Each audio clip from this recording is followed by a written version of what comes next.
The Culling game arc follows the Shibuya incident and is orchestrated by Kinjaku with the goal of evolving humanity by optimizing cursed energy. But before diving deeply into the Culling game, a lot has happened in the world of Jujutsu. And we are here to dive deep inside into Zenin clan's Massacre arc and the Pre-Culling game. But first we need to address the elephant in the room. The untouchable deity that was impacting the world of Jujutsu Kaisen on many levels has been sealed, which untied the hands of many litigious parties, and they are about to make their first moves. But in the meantime, Yuji&Choso are staying on the streets of Tokyo to exorcise as many cursed spirits as they can. After all, Pseudo-Ghetto infested Japan with innumerable amount of cursed spirits. And after what was happened with Sukuna in the Shibuya, Yuji just cannot go back to the Jujutsu High like nothing happened. Though he doesn't understand why Choso helps him and calls him his little brother. Yuji asked him if he's really okay with everything, since Yuji was the one who killed his siblings. But Choso says that it was a misunderstanding between the brothers. He then adds that it isn't about forgiving or not forgiving Yuji. Brothers, they are just like that. They work in tandem, exorcising multiple cursed spirits. Choso now sees that Yuji is on another level compared to their last fight. And it's all because Sukuna has grown much stronger inside of the Yuji since then. Then Choso keeps insisting on calling Yuji as his brother. He then says a very important bit to Yuji, asking him to try to remember if his father also had stitches on his forehead. But their dialogue gets interrupted. Naoya-Zen'in is here to find Megumi. A quick update on the Zenins. The old head of the Zenin clan, Naobito-Zenin, the old guy that fought against Dagon in Shibuya. Sadly, he has just passed away, due to the wounds he received from his encounter with Jogo. And naturally, Naoya should have become the next head of the clan, if not for Naobito's agreement with Toji, which says that if Satoru Gojo has been killed or mentally incapacitated, Fushiguro Megumi will become a head of the Zenin clan. So Naoya is pretty pissed that he didn't become the head of the clan. That's why he's here to deal off with Megumi. Yuji is also a target, since with no protection from Gojo anymore, he is now condemned to a death sentence. And about Naoya, he has the same speed technique as his father Naobito, so he blitzes both Yuji and Choso to brawl with them. And with such an overwhelming speed, it seems that he's just toying with them. But suddenly all of them is struck by a very intimidating aura. And somehow this aura is even creepier than of Gojo-sensei. It's because Okotsu Yuta enters the stage. He is here to kill Itadori, as this is what he's proclaimed to do in the end of the second season. Just like Gojo, he's a special great sorcerer. Naoya reiterates himself to Yuta, saying that he's not an enemy, and he will assist him in capturing Yuji. So it's going to be a 2 versus 2. As Yuji leaps away with an incredible speed, Yuta keeps up, dashing towards him, and doing so with a drawn-out katana, mind you. Yuji is trying to escape the fight, because fighting a special great sorcerer in their position now would have been stupid. Yuji's superhuman agility helps him to evade the attacks, and tossing a car on his enemy, Yuji's almost made it to escape, but the car flies back at him, blocking his route. Yuji and Yuta are the exact opposites in terms of Jujutsu. On one side, Yuji is just like Maki with a superhuman strength and agility, but he lacks in a cursed energy department. Whereas Yuta has a weak body, but the immense amount of cursed energy makes him ridiculously strong. And Yuta even claims that his cursed energy pool is bigger than of the Gojo-sensei. Of course, Gojo is far superior anyways overall, since Yuta can still run out of energy, whereas Gojo doesn't waste any cursed energy when using his techniques, all thanks for the efficiency granted from the 6 eyes. And the fight continues. The immense amount of aura that oozes from Yuta makes it impossible to read his movements. But then, Yuji deflects his attack with a knife that he's got from a random SUV that was around, and he injected it with cursed energy, just like Gojo has taught him. However, just a moment later, Yuji gets his knife broken and misses a slash on his torso. But he did what he wanted. He managed to break Yuta's katana. As the fight became just a little bit more favorable for Yuji, Rika catches him completely off guarded. And while Rika holds Yuji, the katana pierces his heart. Itadori Yuji has died. Sorry, Itadori. Meanwhile, in the Choso's fight, Naoya reveals that he knows everything about the blood manipulation technique that Choso is using, so he's very sure of himself in this fight. Though it's still a mystery for him why a guy outside the Kamo clan has this technique. Naoya keeps blitzing and repeatedly punching Choso. The flowing red scale is not enough to completely counter Naoya, as Choso misses a critical attack from his hidden blade. And Naoya starts venting of how stupid that is that his older brothers are always showing off their weapons. Unlike his stupid older brothers, he's playing the game smarter. Just like Toji did, a sorcerer should keep his weapons as a secret. He even adds that his brothers are so stupid and inferior to him that they should just end themselves. And that's where Choso disagrees. He says, maybe because of your brothers, that you are who you are. Choso adds that older brothers can guide their younger brothers. So if an older brother makes mistakes, the younger can avoid them. Or if an older brother does everything right, his younger brother can follow after. And this is where I began to kinda really like Choso as a character. Here, he really sounds like a guy with a huge heart, and that will be further expanded on in the later chapters. And the fight continues. Choso launches a vast amount of blood into Naoya, and while this stream of blood is surrounding Naoya, he has to also keep track of additional attacks from Choso that he throws at him. The blood stains his pants, and Naoya becomes slowed because of it. But despite the slow from the bloodstains, Naoya is still confident that he will outspeed the piercing blood with his projection sorcery. However, that was a checkmate. Instead of a piercing blood, Choso activates a supernova, and Naoya loses. But suddenly Yuta comes back, and before Choso could understand anything, he gets knocked out by him. A flashback. We see Yuji's grandpa Wasuke arguing with his son Jin. Grandpa stands on that Jin should give up on that woman, otherwise he would die. It was heavily implied that Jin couldn't have a child with his wife Kaori Itadori, but after she died, an imposter took over her body, the same way he took over the ghetto's body, leaving stitches on the forehead. Possibly fooling Jin and having Yuji as her baby with him. So Choso was right, the Brain-kun really is Yuji's parent. However, he wasn't his dad, but his mother. That also means that technically Choso he is indeed a Yuji's older brother. And Yuji wakes up. Yuta is happy that Yuji is safe as he reveals that it was all an act for Yuji's sake, to stage his execution. Yuta agreed to a binding vow with the higher-ups to execute Yuji. So the moment when he pierced his heart, Yuta used a reverse curse technique to bring him back to life. So now that they fooled the higher-ups, they are free to move as they please. And Fushiguro reveals to us that Pseudo-Geto made plans for those related with Jujutsu to involve them in a calling game. And one of those involved is Megumi's sister Tsumiki, so Megumi is asking for Yuji's aid to help him save his sister from this deadly game. Some time later, they join up with Maki and Yuki Tsukumo in the Jujutsu High to find answers from the Master Tengen. And now to the Master Tengen, they need answers on two questions. What are the motives behind the Noritoshi Kamo, and how they could undo the seal from Gojo's prison. Normally, you can't just casually go and talk to Tengen since she's hiding in one of the 1,000 rotating doors inside of the Jujutsu High. But near the Tomb of the Star Corridor lies the rest of Choso's brothers. That's why Choso can guide the crew to the right door, thanks for his brother's sensory abilities. And yeah, Choso did get confronted by Maki, asking Yuji who the hell even is this guy.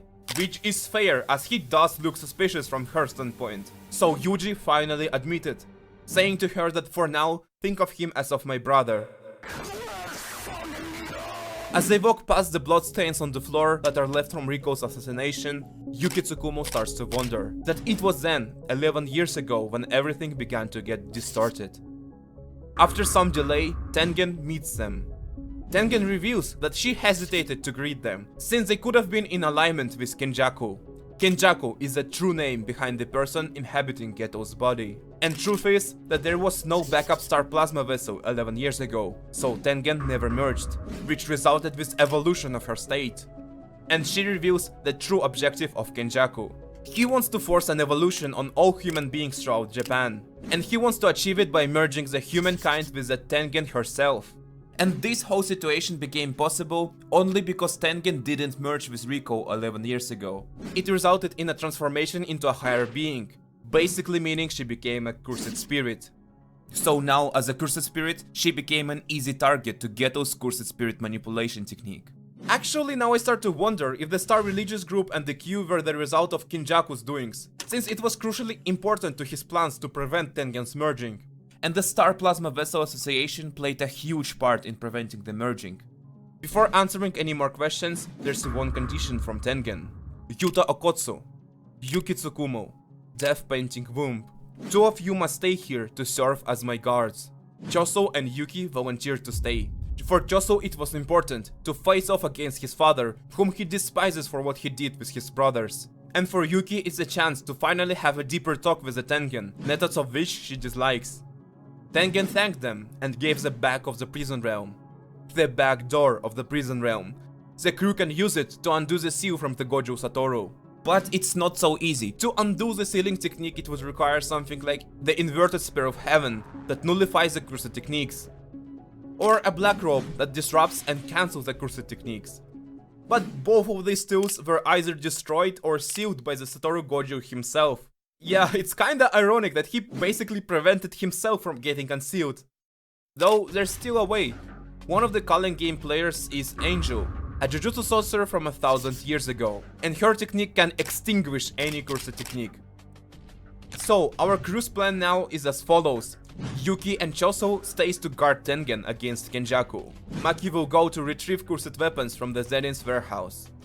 Yuta will enter the colony right away to gather as many points and additional information, and Megumi and Yuji would go to Kinji Hakari to ask for his help.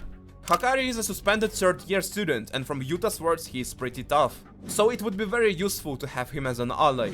Afterwards they would all enter the Culling game to find Angel and gather enough points to save Tsumiki. Meanwhile, we cut to director Yaga, who is now imprisoned, and he's a creator of the Cursed Corpse Panda, or rather, he's his father. And the knowledge behind creating such creatures has been classified as a special grade. And all because that with that information you can create a whole army of Jujutsu corpses. And now that Satoru Gojo is gone, Yaga has become a victim of the situation. Because I remind you that the higher-ups has named Gojo and Geto as an accomplices that caused the Shibuya incident, and Yaga is the one who incited them to do it, from their words. Because the thought of creating an army against the higher-ups is scary for them, that's why they framed the director. So now, the only way to stay alive for him is to tell everything about how to create a self-sustaining cursed corpse. But Masamichi Yaga refuses to tell anything, saying that he doesn't know how to do it. A flashback. Masamichi is met with Kusakabe and his sister. His sister has a lifeless gaze, and she herself is in a wheelchair. Then Yaga introduces a childlike cursed corpse to them, and warns Kusakabe that this is not his nephew, it's a something with his nephew's information. Masamichi, is that woman my mother? Hey, you catch on quick. Aren't I genius? We see that those words resonated strongly with the woman, as she jumped off from the wheelchair to hug the kid. Cut back to the present. Yaga is met with the man that was sent by the higher-ups. And he says, "You got the death sentence, so allow me to tell the only way to save yourself. Tell me how to make fully independent cursed corpses, right here, right now." You get pushy the moment Satoru's gone, huh? Yes, of course, after all, I'm with a veteran sorcerer. Kyoto's principal Gakuganji is here to assist this agent in execution. After a long fight, we see Yaga laying at his death door. Agent is sent back to leave the rest for Gakuganji, and as they've left alone, Masamichi began to speak. You replicate soul information from physical information, then put that information to the cursed corpse cores. That isn't enough. You must put cores housing 3 highly compatible souls into one cursed corpse, and have the souls constantly observe each other. Only that will stabilize the souls and give rise to self-awareness. Then, in 3 months, it will achieve self-sustaining cursed energy. Why? Why tell me now? Why not before? Why didn't you try to leave? It's a curse, Principal Gakuganji. A curse from me to you. Panda arrives only to see his father dying, but instead of fighting Gakuganji, Panda walks past him, straight to his father Yaga. Gakuganji is still in disbelief, asking why he is not hating him, why doesn't he fight him? To which Panda answers that human behavior doesn't bind pandas, And he understands that Yaga and Masamichi weren't on bad terms. He understands that Gokuganji just acted on orders. To him, he's like a fallen knife. But even pandas can cry. And we cut to the Zenin clan, where Naoya meets Maki. He repeatedly insults and taunts Maki for her looks, and of course for being a failure of the Zenin clan. He also threatens to bully her, the same way he did that in the past. Afterwards, on the way to the vote, Maki meets her mother. Her mother is trying to stop Maki from entering the cursed warehouse. Maki replies that the head said that it was fine for her to enter, but her mother screamed at her, saying that she never was proud for giving birth to Maki. Entering the warehouse, Maki is met with her father, Zenin, and there was no cursed tools in the warehouse. He anticipated that move and disposed of them.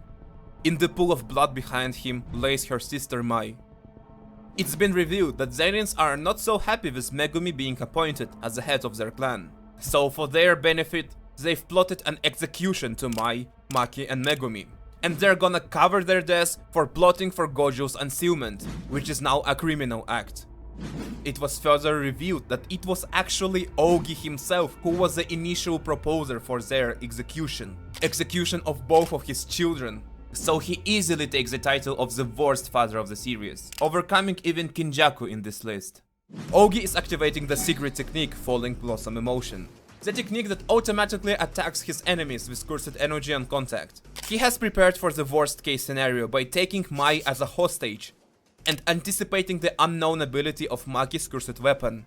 Meanwhile, Maki wields Dragon Bone, Juzo-Kumiya's masterpiece. It absorbs force and cursed energy to eject them out of the blade at the user's will.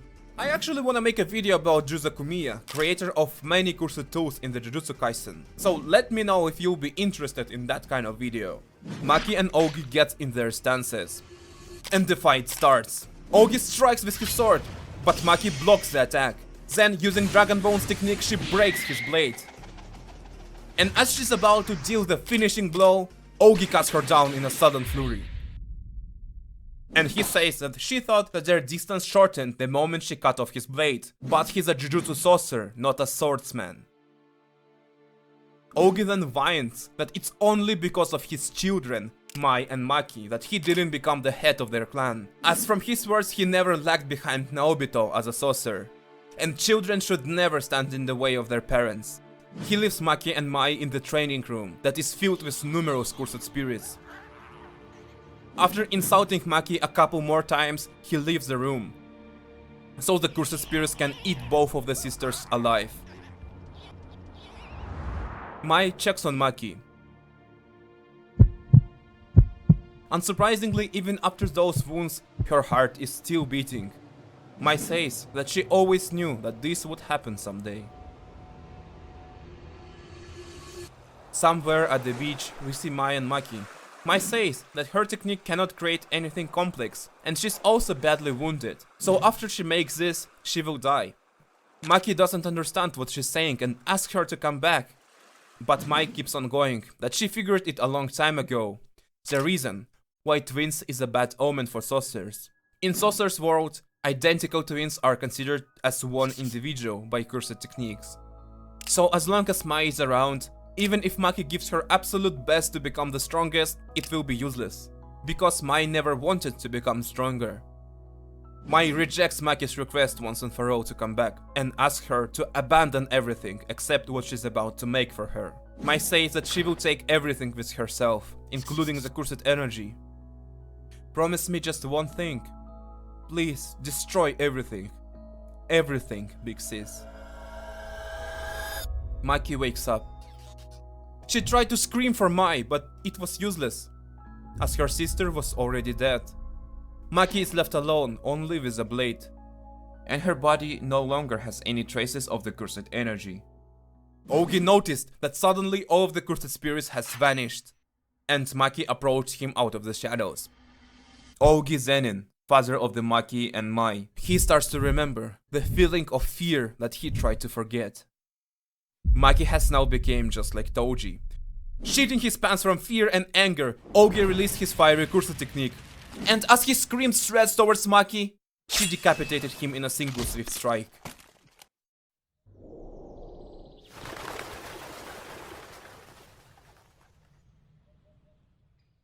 Mai, let's start.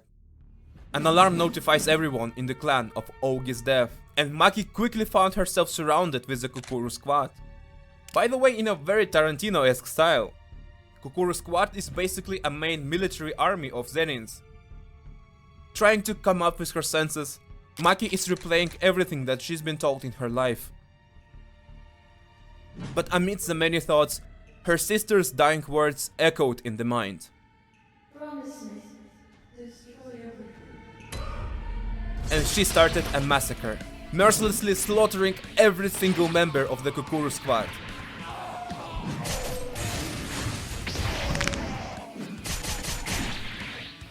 Captain of the Kukuru squad entered the room to check on how it went, only to witness a complete bloodbath. Suddenly a cursed technique got in her way, trapping her in a huge stone hands. The Hei squad is here too. The Hei squad is the strongest squad in the clan, composed entirely of the sorcerers of semi-grade 1 level or above. By the way, the head of the Hei squad is Naoya himself. Back to the fight. Maki easily breaks away from the prison. Hei's combined efforts are not enough to keep up with Maki. Then she tore out both of their throats with her bare hands. Another incapacitating technique is launched at Maki. Using the power of his eyes, this guy is holding Maki in place so that Jinichi-san can finish her off. But again, Maki easily breaks away from that trap. Ranta-san reveals that Zenin clan still exists only because of Toji's whim. Ranta screams that they must kill her right there and right now, as he understands that she became just like Toji, a huge threat. But their efforts were not enough. Maki comes out from the dust with the decapitated head of Jinichi-san. The Hei squad has been fully massacred. Finally, the chief of Hei, Naoya, shows up at last. Naoya's flashback.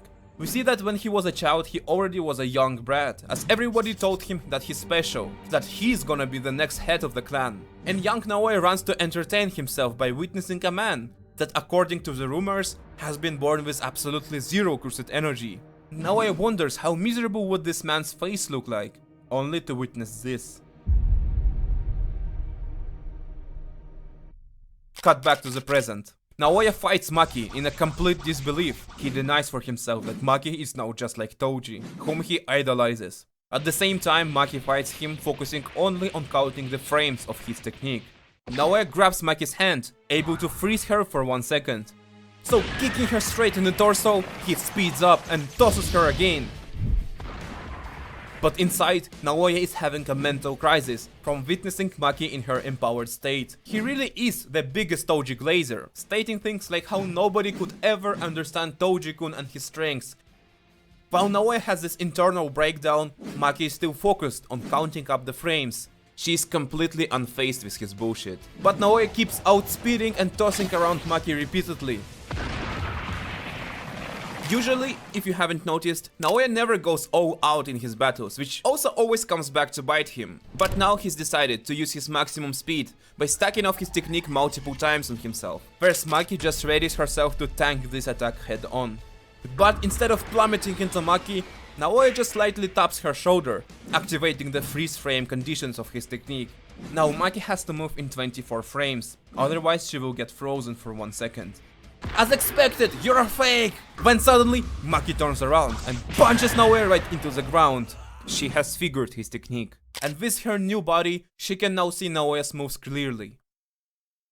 After she's dealt with Naoya, we see Maki meeting her mother. Her mother is screaming and interrupting everything that Maki is trying to say to her. But before doing anything to her mother, Maki asks her so they can have a conversation. She asks, why exactly did she try to stop her back then? But the mother brushes off the conversation, unable to understand what Maki was trying to say to her. So Maki slides the katana.